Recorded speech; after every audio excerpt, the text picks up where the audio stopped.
I mean, this movie just has Christmas classic written all over it. Welcome or welcome back.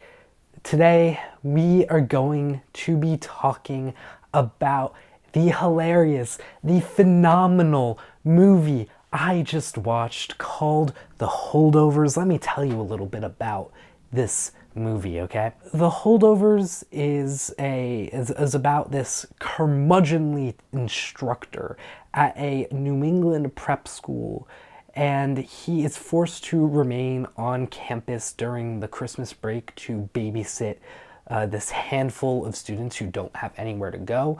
Those students are called the Holdovers, and that is why this movie is called The Holdovers. Eventually, he forms an unlikely bond with one of them, and yeah, this one is just a damaged, brainy troublemaker type of a kid, and with the school's head cook who had just lost her son in Vietnam. So yeah, this film is it's spearheaded by three just amazing performances. Paul Giamatti plays the teacher. Then you have Dominic Sessa, and this is his first movie. He doesn't have a bio on Letterboxd whatsoever. The synopsis I got, by the way, is from Letterboxd. And yeah, he's phenomenal. And then you also have Divine Joy Randolph, and she plays the cook. Phenomenal. All three of them are just acting on their A game, and what's really unique about this film is how it was filmed like one of those movies made in like the 70s or the 80s. You know, it had that look.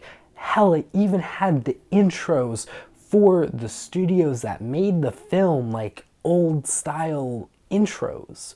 You know, it was giving that vintage feel, but the vintage feel did not feel cheap because it took advantage of that feeling with it being a Christmas movie and just sort of a classic type of a story where, you know, just bad teacher forms bond with bad student, you know, but it does it in just a unique new way in the time of Christmas, and it's beautiful. You know, the movie is it is a beautiful story, and it is so funny, but will still make you cry at some point, probably, if you have a soul down there. And I have a soul, I think, because I cried. And yeah, this movie is, I don't even know what to say bad about it, because there isn't really anything to say that's bad about this film. Everything is really hitting on all cylinders. Really good movie to watch with your family during the Thanksgiving break, or wait until it comes out on digital by Christmas time. This is will hopefully be a Christmas classic because it has that, you know.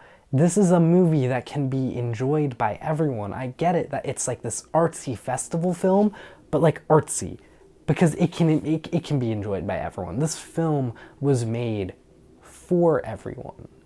And I really hope that if you're watching this, you give it a chance, because I think this movie is just something really special.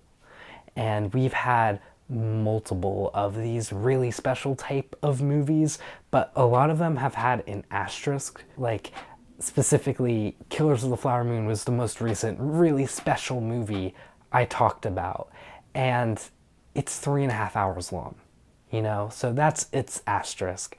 This movie is 2 hours. You can watch it with your entire family. There's some swearing, there's some talking about sex, but if you're watching with like kids, they're just not really gonna understand probably. So yeah, this really just feels like such a good time for anyone. I keep saying that, but seriously, go and watch this movie, especially now that the actor strike is over. If you felt like you couldn't really go see a movie just because you couldn't support the producers who were forcing the actors and writers to strike, well, both of those strikes are now over. So this is your chance to support them now that they are back in the industry. I'm really torn between 5 stars and 4.5 stars. For now, I'm gonna say 4.5. But if it later jumps up to 5 stars, you'll probably hear about it either on my podcast or just in a future video. But speaking of my podcast, we release episodes every Friday, so this upcoming Friday will be an episode about the Holdovers. However, if you would like to listen to an episode right now, we have one that came out yesterday, which you can go and check out, linked below. Also, while you're down there, maybe consider liking and subscribing, especially because not a lot of you are subscribed after all. And finally, if you would like to watch another video, you can check out this review of The Killer right now. Take care and thank you for watching.